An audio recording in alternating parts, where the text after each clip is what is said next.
I would say that the primary problem of spiritual communities and spiritual teachers is that usually you have a very charismatic character who's probably done a lot of study and self inquiry at the center, and they can be very useful for certain people.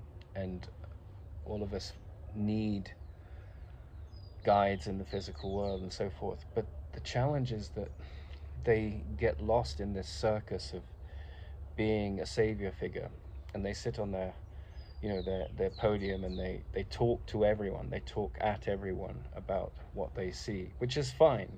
I'm doing that here. I'm well aware of that. But then the danger is that you get lost in this hierarchy of illusions, where the idea is that some abbot in a monastery or some guru on a podium is in a place you wish to be, and he will shine forth, and you put him on this idol pedestal in your mind. But that's not what wisdom is about. Wisdom is about connecting with your inner teacher. And I mean, with all due respect to those people that have the courage to go out and do that, and sometimes the narcissism depends what's talking in them, because it can be insecurity that and quite primitive. People that appear to give very advanced messages in the background of their lives, it can be very narcissistic and full of self-loathing, and they compensate for that by taking on this entourage of being a spiritual teacher. And I've only had sort of two spiritual teachers in my life, and one was definitely trapped by this, and the other wasn't. He was way ahead of the pack. But what you see with characters that are trapped by this is that they've created this juggernaut where their livelihood is based on being a savior to others, and they write these books, and they they say these very nice things, and they may be in a very peaceful place, um, or that may be to a degree a facade.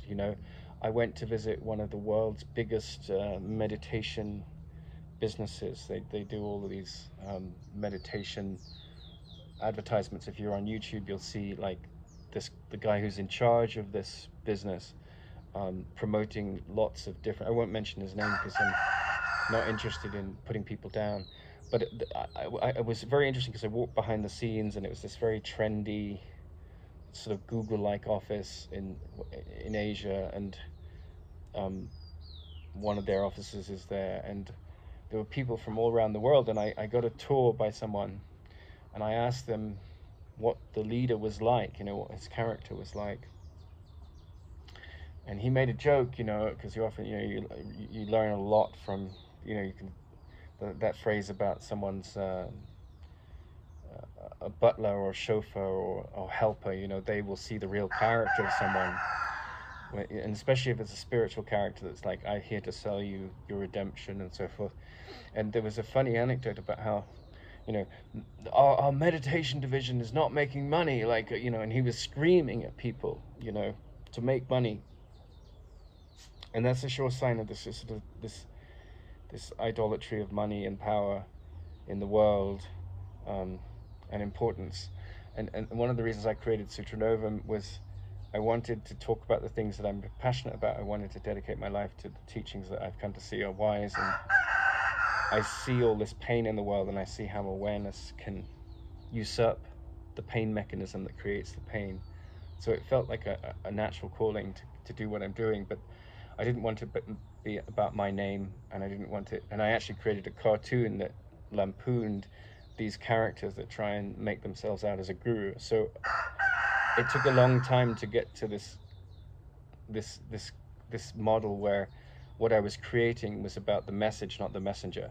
And whenever the messenger takes himself seriously, then I had the cartoon, which was like the jester laughing at the gurus of the world, because the gurus have these big spiritual egos, and they sit on their podiums, and there's a famous one in Portugal, and he sells imprints of his feet, and I mean, it's all, the vanity of it is just it's no it's just insane, really. But back to the danger of the spiritual pedestals and the spiritual satsangs and people sharing and so forth, is that they, I think, like Plato said, the person you want in power is the person that doesn't want to be in power. And so often you find with spiritual teachers that they're teaching these very advanced teachings, and there's a lot of people in pain, and so they're looking for solutions to that pain through drugs, psychotherapy, spiritual teachers, yoga teachers. And there's a process in psychotherapy called transference, where I put my I idolize you because you have this sympathetic ear and you sound very compassionate, and I project all my need for love onto the image of you, and I make you into a savior figure. And so that's often the dynamic of these communities, and they're very, there's a lot of psychological illness on them, and the leaders kind of prey on that, and very few are immune to that problem. And in a sense, the most advanced person that I've met in self-awareness just said, live a normal life. Don't get lost in all of these, ego trips. Just live a normal life and practice the teachings. And that is the danger, that you need to escape the world. And there's always two movements to escape the world that you see in history. Well, three. There's the political movement, that we have to change the status quo, capitalism versus communism. There's the hometown love, where people are flawed and not necessarily interested in your passion for artistic expression, or whatever it is that is your thing. And that's sort of the bohemian, like, and the artists go in out of that artistic rebellion. You get these great novels that show the flaws and the strengths of the hometown love, right? So the hometown love is like where parents are doing their best and they're raising their children, but all their flaws are not being worked out through shadow work. And then you require artists to come along and hold the mirror up to that.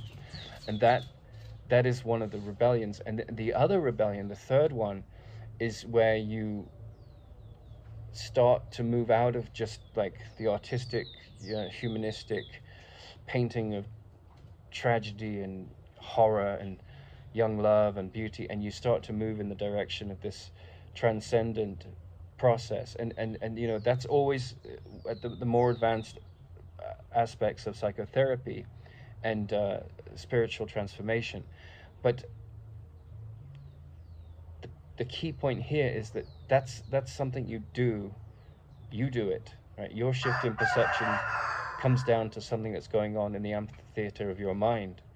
And one of the traps of the spiritual community and the spiritual teacher is that the spiritual ego arises and says, I can be redeemed from these other worlds of the hometown love that is superficial and yet has good heart in it, and often tortured.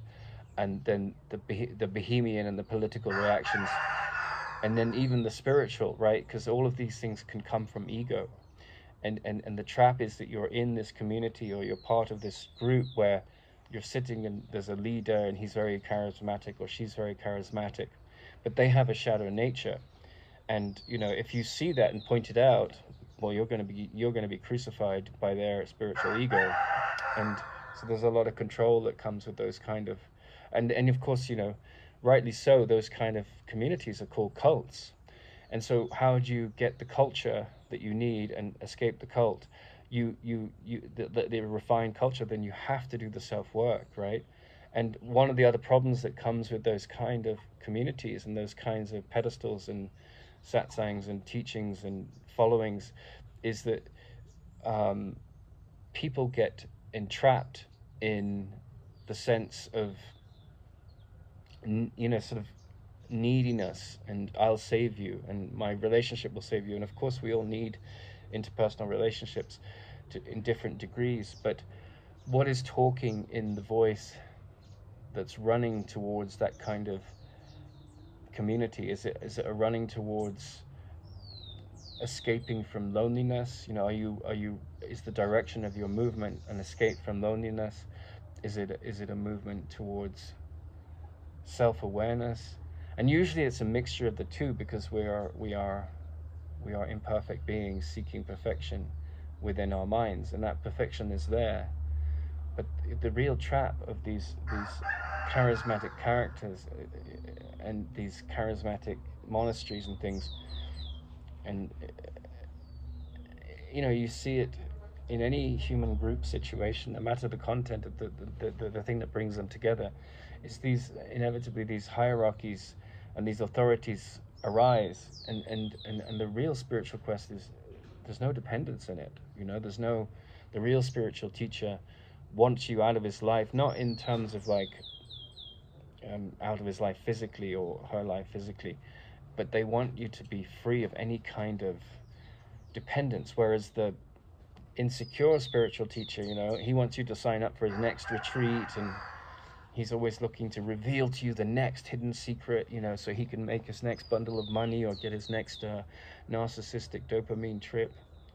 And there was a great book written a few years ago on how you build a good business. And how you build a good business is you take yourself out of the equation. You have to build it. But that's the same thing. How do you help people on their way without being needy, and you're not dishonoring your essential needs? Well, you move through purpose without getting entangled in attachment and fear and insecurity. And often the most prominent spiritual teachers, often the most successful psychotherapists, it's a money game. The more I make off you, and you go to McDonald's in America, and they've got like this food which is got laced with maltodextrin and seed oils and things which lead to really chronic illnesses. And what do they have in the forefront of their vista to the outside world as you go by on the freeway and the street? There's these playgrounds, these incredible playgrounds where your kids want to go, and they give away with the Happy Meals this allure of like little games for free and stuff. And it's all to trap you into this business model of crap food, and if you like McDonald's, I'm not judging that, but in the same way, I'll give you this free book and so forth. And so as you mature, like, what is this person trying to sell me? Now, I've created Sutra Novum because I'm passionate about this, and so I've focused not on me being a teacher, although these videos are about teaching my example of my experiences, but not telling you should believe anything I say. I think you should doubt everything.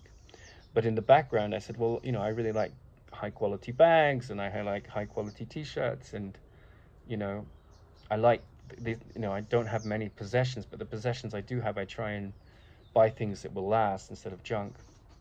And so I said, well, can I create a brand which has this kind of sense of spiritual awakening bound to it, some elegance with it, and then some comedy that takes the piss out of people that are trying to lure you into their traps, So it was like, I knew what I was creating. I knew that none of this that I'm doing has anything to do with what's most important, which is transcendence of fear. And if I'm attached to the fruit of this endeavor, then I'm attached to my fears, right? So it was a way of looking at the thing that I want to most devote myself to, and without becoming a victim of this petty insecure tyrant that's never happy with the outcome, right?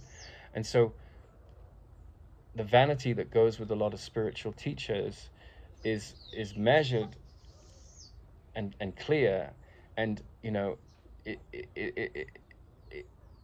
the real teacher wants you to break free of this idea that he has anything to give you, which isn't just a momentary catalyst to you waking up to the wisdom that he's devoted his life to, right? Or she's devoted their life to. And I was always interested, like I like Eckhart Tolle, I think he has a lot of good things to say, but then a friend of mine is quite a successful author, and she was involved with Hay House, which publishes his works. And of course, he wrote his book, The Power of Now, which was a wonderful contribution. And then, like, the publishing company, it was all about the money, right? Because they're like stuck in their base chakra. They're all about survival. So then it was like, okay, we'll publish this book, but they forced him to write, you have to write, the application of the power of now, and all of these things, spin-offs that would make them more money, and he was their best-selling author, so they promoted him, and he became this big thing, right? And if his ego was attached to that, he's trapped in the mechanisms of this, like, why isn't our meditation section selling? We need to sell more, right? And the whole irony of that is, it's kind of humorous from a certain point of view, because like, the spiritual circus is a business. It's a multi-billion-dollar business, the self-improvement world. And I wanted to build my life in my business, and of course you can change it to a charity and say I'm helping people and so forth, but it's still, you still have to feed yourself, and you still have, and the charity, often you look at a lot of these charities, research has been done, like 80 to 90% of the money that's being raised, sometimes more, is just going to maintain the charity and to pay for the people in the charity. And I'm not judging any of that, I really am not, but charity can often be funneled as this kind of like, oh, I do a lot of work for charity, I'm so holier than thou, and so it becomes like, I'm here to spread the wisdom of the teachings of God, and it's you develop this in profound spiritual ego. And so I was determined with what I'm doing not to fall for these traps. So, like, on the one hand, first of all, the comedy came, like, to laugh at the spiritual teacher that thinks he's important or she's important, and that's Bodhisutra. And on the other hand, it was like, well, there is serious stuff here to look at, because people are sad and depressed, and they're on antidepressives, and they've got physically ill and stuff, but there's this incredible wisdom that helps you see into what's going on there beyond the surface level, and there's an elegance to that. So I said, well, I'll create my channel around talking about those things, and then I'll create the comedy about laughing at the flaws that can come up and taking yourself too seriously. And then I won't focus so much on services and being your savior, because I'm just as flawed as anyone else. And I won't build my racketeering business model in the world, because whether you're selling vegetables or psychotherapy, it's still a business, right? And you have to be honest about that. But I'll move in the direction of aesthetics, because that's something I'm drawn to, and so I worked a lot on the logo, and that's where I came from.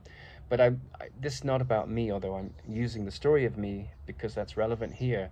But it's really about the traps, the traps that get you attached to a teaching or a teacher or some kind of great idea and insight is there, and then it becomes a cult, and you're part of it, and you don't even know it, and liberation sees through all of this, and that's the only thing that matters. Are you listening to the inner teacher that can identify the voices of fear, or are you becoming a groupie to some insecure ego that wants to save you from his own messiah complex, with his own messiah complex? That's the biggest challenge of therapy and spiritual movements, because they need you to prosper, and that prosperity may come from total insecurity, and that's not real prosperity. But that's the problem I've always had with, like, organized churches, organized religion, all of that kind of thing, because they may not live up to the integrity they're preaching. And if it's a clear sign, if someone's preaching to you, there's a good chance they're addicted to the sound of their own voice and their self-importance, and they haven't maybe looked into how that's, the real focus here is to take yourself out of the equation. I mean, almost without question, anyone that becomes a spiritual teacher, they develop a huge spiritual ego, which has a lot of vanity, and it's very insecure. And that's, there before the grace of wisdom go I. But I'm not putting myself in that path, because I'm not interested in becoming someone's savior. I think the only savior you'll ever find in all of time is a self-reliant mind,